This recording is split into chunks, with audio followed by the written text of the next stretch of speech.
Hello pregnant ladies, welcome back to my channel saisha.com. అందరూ ఎలా ఉన్నారు? నేనైతే చాలా బాగున్నాను. ఎప్పట్లాగానే ఈరోజు కూడా ఒక మంచి ఇంట్రెస్టింగ్ టాపిక్తో అయితే మీ ముందుకు వచ్చేసాను. నన్ను కామెంట్ సెక్షన్లో చాలామంది ప్రెగ్నెంట్ లేడీస్ అడుగుతున్న క్వశ్చన్, డాప్లర్ స్కాన్ అంటే ఏంటి?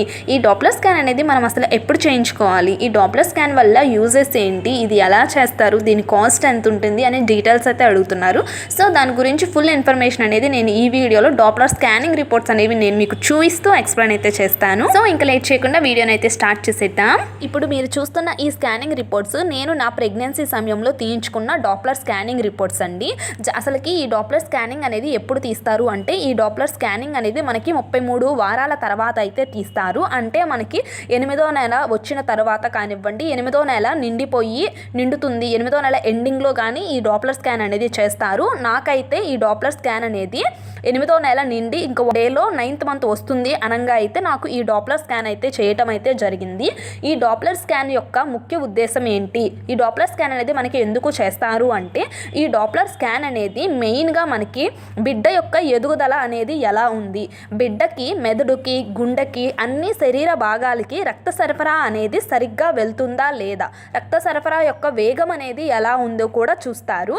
అలాగే బిడ్డ అనేది మనకి ఇంకొక 1 మంత్లో డెలివరీ అయిపోతుంది కాబట్టి బిడ్డ యొక్క ప్లస్ అనేది ఎటువైపు ఉంది, బిడ్డ 9th మంత్ వస్తుంది అనగా ఒక పొజిషన్లో అయితే ఫిక్స్ అవుతుందన్నమాట.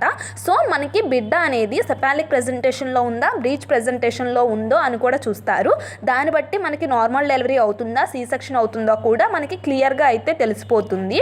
అలాగే ప్లెజెంటా పొజిషన్ కూడా మనకి చెక్ చేస్తారనమాట. అలాగే మనకి ఉమ్మనీరు క్వాంటిటీ అనేది సరిపడా ఉందా లేదా, తగ్గుతాయి కనుక మనకి ఉమ్మనీరు పెరగటానికి కొన్ని మెడిసిన్స్ అయితే ఇస్తారు. అలాగే వాటర్ అనేది ఎక్కువ తాగమని చెప్తూ ఉంటారు. అలాగే మనకి డెలివరీ అనేది దగ్గర ఉంది కాబట్టి సర్విక్స్ లెంత్ అనేది ఎంత ఉంది అని కూడా మనకి ఈ డాప్లర్ స్కాన్లో అయితే వస్తుంది అనమాట. సో మెయిన్గా డాప్లర్ స్కాన్ యొక్క ముఖ్య ఉద్దేశం ఏంటంటే, బిడ్డ యొక్క ఎదుగుదల అనేది ఎలా ఉంది అని అనేది మెయిన్గా అయితే చూస్తారు అనమాట. ఈ డాప్లర్ స్కాన్ అయితే మనకి ఎప్పుడు తీయించుకోవాలి అంటే, మనకి 8th మంత్ వచ్చిన తర్వాత కానివ్వండి, 8th మంత్ ఎండింగ్లో అయితే మనకి ఈ డాప్లర్ స్కాన్ అయితే తీయించుకుంటారు. అయితే ఈ డాప్లర్ స్కాన్కి ఎంత కాస్ట్ ఉంటుంది అంటే, నేను తీయించుకున్నప్పుడైతే ఈ డాప్లర్ స్కాన్ అనేది 1000 రూపీస్ పడింది అనమాట. సో ఒక్కొక్క హాస్పిటల్లో అలా ఉంటుంది. ఇంకొక హాస్పిటల్లో 1500 కానీ, ఇంకొక హాస్పిటల్స్ వచ్చేసరికి 2000 ఇలా కాస్ట్ అయితే చేంజ్ అయితే అవుతుంది. ఈ స్కానింగ్ రిపోర్ట్స్ వచ్చేసరికి నా బేబీ బాయ్ యొక్క కాస్ట్ వచ్చేసరికి 1000. నా వీడియో నచ్చితే లైక్ చేయండి, నా ఛానల్ సబ్స్క్రైబ్ అయితే చేసుకోండి.